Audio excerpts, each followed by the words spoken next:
So joining us this morning to tell us all about her Saturday jobs is actress, presenter and model Linda Lusardi. Morning, Linda. Morning. So we love the... Morning, girls. Thank you. Where we find out about what people did to get them going in their career in the jobs market. So what was your Saturday job? Well, when I first left school, not left school, but my first Saturday job was in a hairdresser's, shampooing people's hair. And I was told I'd got really strong hands, which was good because people used to request me to wash their hair. But I think I got something like £3 a day or something. And the rest was you had to rely on tips. And then I moved on to being a waitress in a pub restaurant, which I enjoyed. But we had a chef there. Well, you'll know about this, Tonya. He kept saying to me, he was a bit of a joker, and he kept saying, "The end will come." I thought, what's he on about? What's the end?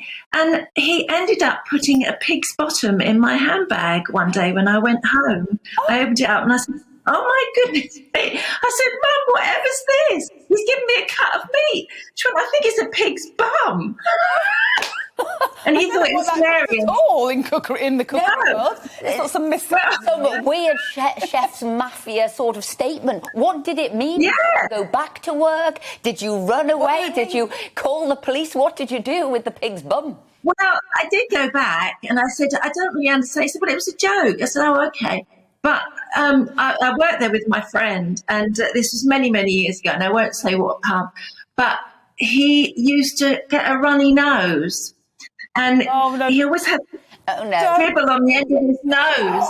And when we go back to the kitchen and the dribble was gone, we thought, "Oh my God, it's probably in this person's dinner." Okay, standards of hygiene have changed now, everybody. Don't listen to Linda. These are all the things you don't want to hear about, you don't want to see, you don't want to know, or you'll be cooking yourself forever. But anyway, Linda, you're a North London girl like me, and I mean, I was kind of reminding myself of all that you've done. So you've been in the Bill, Brookside, Emmerdale, so much theatre, and what I want to know a little bit more about is your skincare range, because are we allowed to say how old you are? Is that not allowed? What is that funny picture you put up? I don't know. I'm not in charge of them. You look gorgeous, whatever you do, Linda. But so one of the things... Oh my God, I didn't even recognise these people. Oh, I think that's when I did Who's Doing the Washing Up with Brian McFadden. So you have done so many shows, haven't you? You really have. Tell us, which has been your favourite? Oh, goodness me. Oh, stage-wise, I would have to say it was probably doing Pygmalion, playing Eliza Doolittle at the Malvern Festival, because nobody thought I would pull it off. And I also had to go down because one of the councillors at Malvern said, if she plays Eliza Doolittle, I will resign. Yeah. And so I had to go down and have tea with the councillors at Malvern and to kind of prove myself to them, because this was very early days. This was not long after I'd finished doing modelling. And he did actually resign, and I did play the part, and I got rave reviews. And we had a wonderful cast with Philip Maddock and Eleanor Summerfield and John Barron. And I think from that point, I thought, right, well, I'm not ever going to say no to anything, because I'd achieved more than I thought I could. But when that person said, if Linda does this role, I'm going to sort of resign, stand down, or there was a hoo-ha, it was fundamentally because you had been, I'm guessing, a glamour model. Was that snobbery? Have you come across that before? Do you wish now that you hadn't done glamour modelling?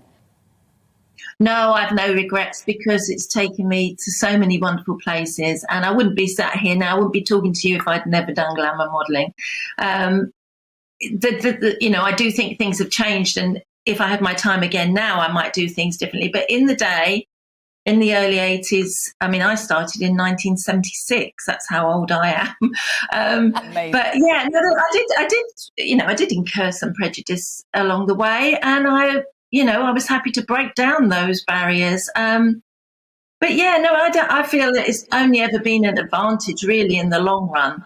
And I absolutely think that, beautiful lady, still a beautiful lady, done acting, and as you say, got now your own cosmetic range. But when I look at people who had taken a feminist stance and stopped sort of page 3 in The Sun. Would you be doing that now, or do you think that was an opening, it was an opportunity for people who are wanting to go on sort of modelling and do glamour modelling?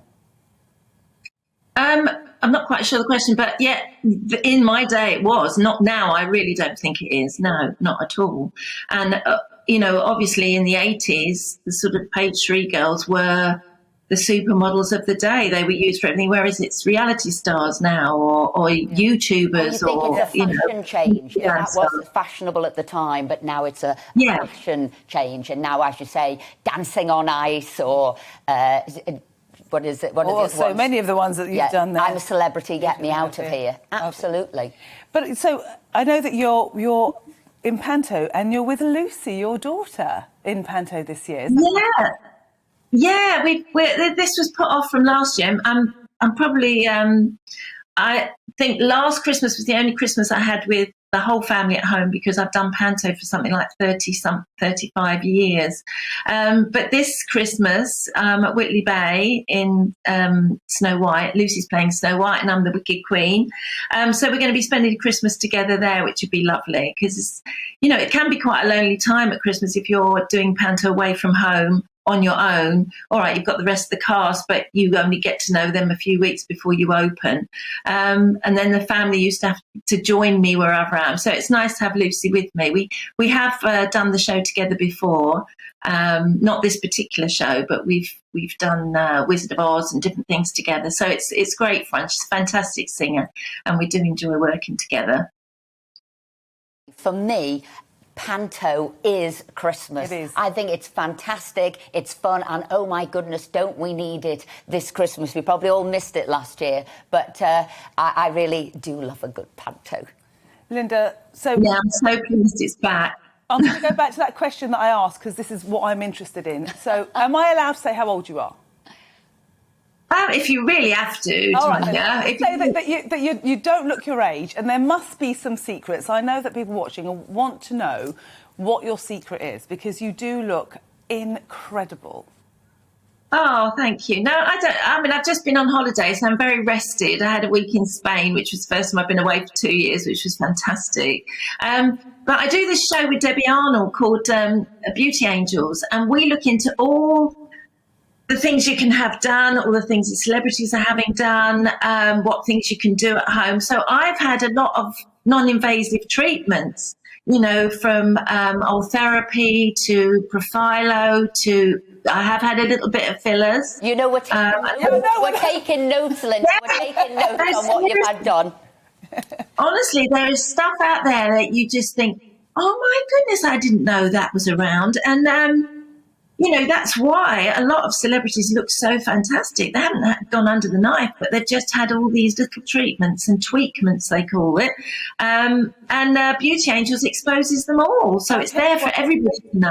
We will be all... you watch now, Beauty Angels will go up. Everyone's going to be tapping in to find out how they can look as fabulous as you. Linda, thank you so much for joining us today. Oh, huge pleasure.